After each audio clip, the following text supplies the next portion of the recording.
Magandang araw kaibigan! Tuloy po kayo sa Felicidad's Channel. Sa mga kwento ng buhay at pag-ibig na hinalukay sa natatagong baul ni Felicidad.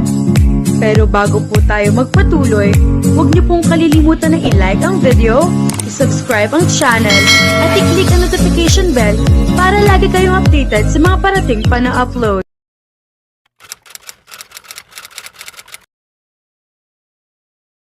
Dalawang araw na siyang nasa Pilipinas, kaiba sa sinabi niya kay Zoraya. Hindi talaga siya nagpunta roon dahil sa business trip. Nagpunta siya sa bansa para takasan ito.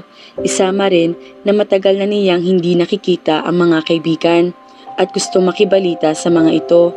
Nakalive siya sa opisina sa loob ng 1 linggo. Isama pa na kahit hindi siya nakalive, hindi mahirap para sa kanya na takasan ang mga responsibilidad sa negosyo, kagaya na lang ng palaging sinasabi kay Zoraya.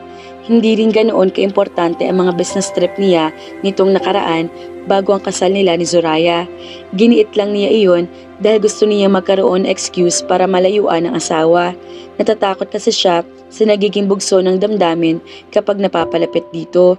Nahihirapan siyang kontrolin iyon. Nahihirapan siya maging matigas na ang dapat napakita niya sa asawa. Apektado pa rin kasi siya talaga kay Zoraya. Kailan lang tayong muli nagkalapit, Zoraya? Isama pa na madalas na wala naman talaga ako dyan sa tabi mo nitong mga nakaraan. You can't miss me, but I do, Riker. I really do. I want to be with you. Napapikit si Riker. Napahawak din siya sa dibdib dahil pakiramdam niya naging isang kabayo ang puso na may malakas sa sipa. Tumakbo ka sa iyo ng mabilis. Nagustuhan niya ang naramdaman, ang mga sinabi ni Zoraya. Tila ba napakatotoo niyon. Gusto niyang umasa, gusto niyang maniwala. Tila gusto rin niya na pagbigyan si Zoraya. Ang pagbigyan ang relasyon nila. Ginawa niyang mali ang lahat. Tumatakas siya sa problema. Hindi naman niya pinakasalan si Zoraya para gumanti dito. Gusto lang niyang saktan ng asawa ng kaunti para kahit papaano ay maramdaman din ito ang sakit na naramdaman noon. Para maging patas sila, ramdam ni Riker na nagtatagumpay na siya. Pero sapat na ba talaga ang lahat? Tama ba na umayon siya sa gusto ni Zoraya at sa gusto rin ng puso niya? Napagdesisyonan ni Zoraya na magpunta sa Pilipinas. Hindi niya maaaring hayaan na gawin iyon ni Riker. Masyado na niya kinukonsinte ang paulit-ulit itong pagtanggi sa kanya. Kailangan na niyang gumawa ng malaking effort. In the first place, alam niya na dapat ay noon pa siya gumawa niyon. Pero dahil sa ilang beses na pag-reject sa kanya ni Riker, tila nawawalan siya ng lakas ng loob. Pero hindi na ngayon. Kasal na sila ni Riker at ramdam na patuloy lang nitong ginagawang excuse ang mga business trip para hindi sila magkasama. Nakumpirma rin niya iyon nang malaman mula sa mga magulang nito nang kumustahin siya ng mga ito na nakalive pala si Riker pagkatapos ng kasal. Hindi tungkol sa trabaho ang pagpunta ng asawa sa Pilipinas. Nalaman din ni Zoraya mula sa mga magulang ni Riker na sa Penthouse Childcare Group of Companies o CCG tutuloy si Riker kapag nagpupunta roon. Napagpasyahan niyang tumuloy na agad doon. Walang tao pero hindi iyon nagpapigil sa kanya para hindi hintayin ng asawa. Kahit ilang beses nang sinisita ng guard dahil sa kakulitan na manatili ay hindi siya nagpaapekto. Ipinakita pa niya rito ang marriage contract nila ni Riker na dinala pa niya mula sa Korea para lang tumigil ito na sitahin siya dahil bawal daw pumunta ang hindi kakilala o di kaya ay hindi inaasahang bisita ng may-ari sa lugar. Naghintay si Zoraya sa pagdating ni Riker. Nalaman niya ayon sa guard na sadyang doon umuwi ang asawa. Umuwi rin daw ito noon kagabi. Sinubukan niyang tawagan si Riker para ipaalam na naroroon siya pero unattended ang cellphone nito. Matindi ang jetlag ni Zoraya at gutom na rin. Pero hindi siya sumuko sa pagbabaka sakaling ang pagdating na iyon sa Pilipinas ang makakapagbago na relasyon nila ng asawa. Kailangan na niyang gumawa ng paraan. Hindi rin siya maaaring umalis dahil baka kapag nakaalis ay dumating naman si Riker. Ayaw niyang mawala ang pagkakataon niya. Titiisan na lang niya ang mga sakit, gutom at pagod. Lilipas din iyon. Dumating si Riker pagkatapos mahigit 5 oras. Rumihistro agad ang gulat sa mukha nito nang makita siya. Mukhang wala itong kaalam-alam sa pagpunta niya kahit nabaramdam ni Zoraya na pinag-uusapan na sa buong opisina ang biglaang pagdating niya na malaki ang kaugnayan sa buhay ng isa sa mga pinakamataas na boss na magtagumpay sa kumpanya. Mabuti naman at dumating ka na, Riker. Nangihina na siya pero pinilit na patatagin ang boses. Hindi ka na dapat nagpunta pa rito, Zoraya. Hindi ba sinabi ko na iyon sa'yo? Masyado akong busy para... ano, umuwi ka naman siguro kapag gabi, hindi ba? Magkakaroon ka pa rin ng oras sa akin kahit kaunti. Asawa mo na ako ngayon. Kailangan din na nasa tabi mo ako. Ayaw kong isipin mo na neglect kita kapag nandito ka nga, pagkatapos ay madalas naman na wala ako dito sa unit. Sana naisip mo yan bago mo ako iniwang mag-isa sa Korea. Naramdaman ni Zoraya na bahagi natigilan si Riker sa sinabi niya. Matagal lang itong nakatingin sa kanya, pero maya-maya ay binasag ang sandaling pananahimik ni Riker ng pagtunog ng cellphone nito. Naguluhan siya dahil unattended ang tinatawagan niyang cellphone ng asawa kanina. Pero nang maisip na maaring ibang cellphone iyon, ay binaliwala na lang niya. After all, businessman si Riker. Necessity na magkaroon ito ng maraming cellphone para na rin paghiwalayin ang personal at pang-business nitong buhay. Ang alam lang niya ay ang personal nitong number. Nagpaalam si Riker at sinagot ang tawag. Pagbalik ay may ibinigay itong susi sa kanya. Pumasok ka na. Make yourself at home. I need to go. Wait, what? Nanlaki ang mga mata ni Zoraya. Tatakasan mo naman ba uli ako, Riker? Kailangan ko magpunta sa office ng CCG. Something important came up. At ako, hindi importante ganon. Nagtatampo na talaga siya. I didn't mean that. This is urgent, Zoraya. You need to understand. Nakalive ka, Riker. Inamin na sa akin ang mga magulang mo. Maari ka na hindi magtrabaho. Tamang hinala ko na iniiwasan mo nga ako at ginagawa mo lang na excuse ang trabaho na yan. Gusto na niyang mapaiyak sa sobrang sama ng loob. Nagdilim ang mukha ni Riker. Bahala ka na kung anong gusto mong isipin, pero kailangan kong umalis. Tumalikod na ang asawa at nagsimulang umalis. Mabilis na naglakad ito papuntang elevator. Kahit ramdam ni Zoraya na malapit na siyang panawan ng malay, dahil sa tagal na paghihintay ay pinilit niya itong habulin. Nagawa man niya na mahabol ang asawa bago pa man sumara ang elevator. You're getting on my nerves, Zoraya. Inis na sabi ni Riker na ipilit pa rin niya ang sarili. Sila lang dalawa ang tao sa loob ng elevator. Kung hindi ako gagawa ng paraan, walang mangyayari sa atin. Tama na ang pagpaparusa sa akin, please. Hayaan mo naman na bumawi ako sa'yo. Ginagawa kong lahat ng ito para sa'yo. Hindi ko gawain ang maghabol, pero ginagawa ko dahil gusto kong ayusin ang gulong pinasok at ginawa ko.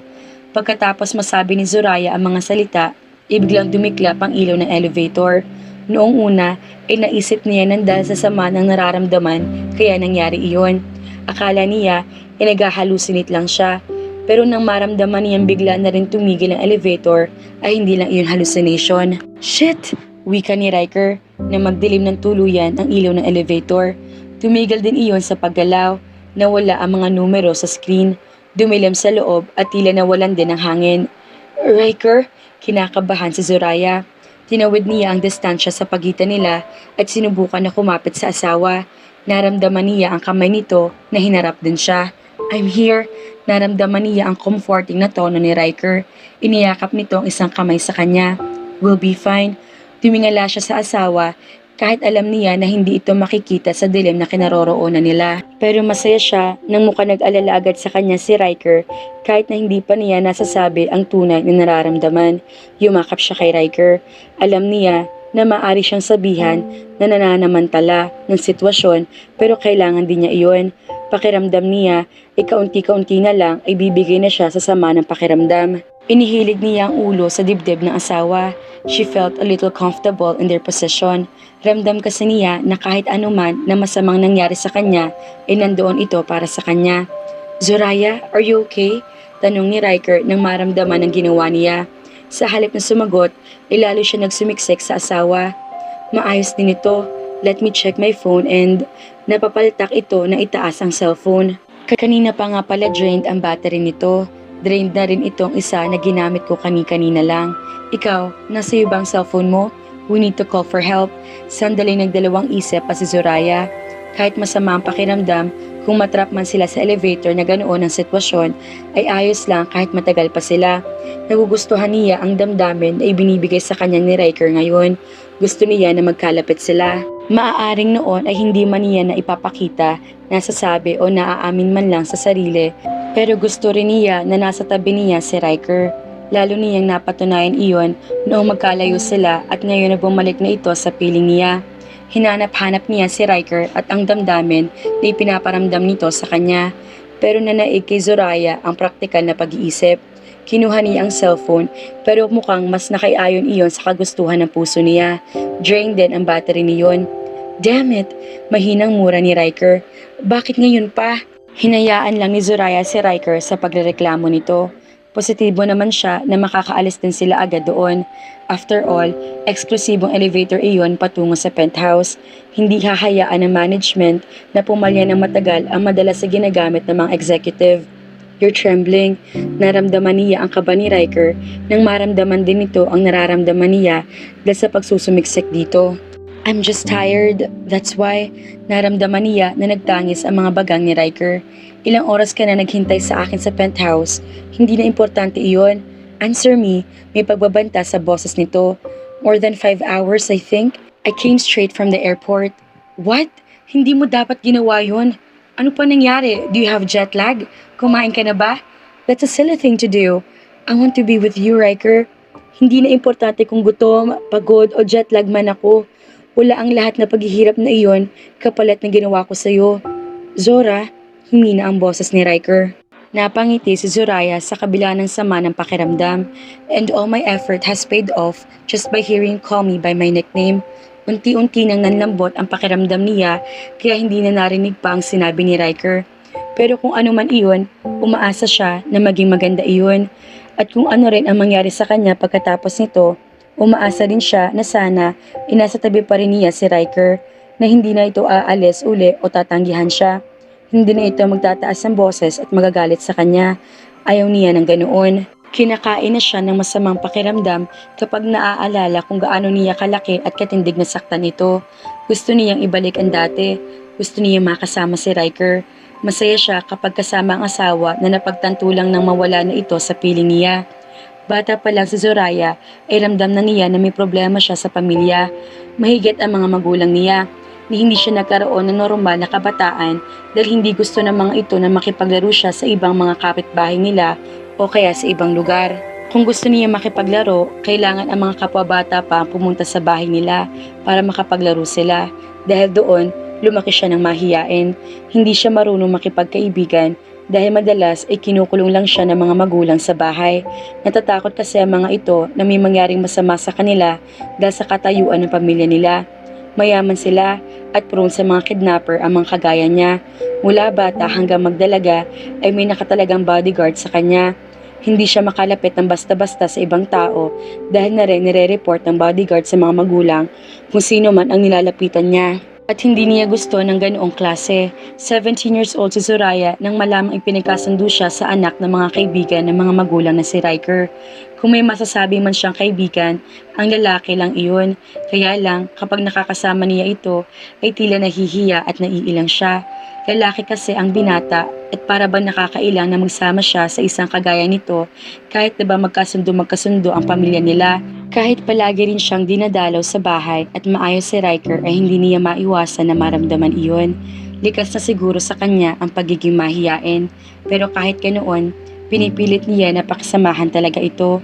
Alam din niya na makabubuti rin ang binata sa kanya kaya pumayag siya na magpakasal. Naiintindihan din niya na kailangan gawin iyon ng mga magulang para maisalba ang negosyo nila na muntik nang malugi noon. Naiintindihan din niya na ang paghihigpit ng mga magulang ay para sa ikabubuti rin niya. Tinanggap ni Zoraya ang tadhana niya.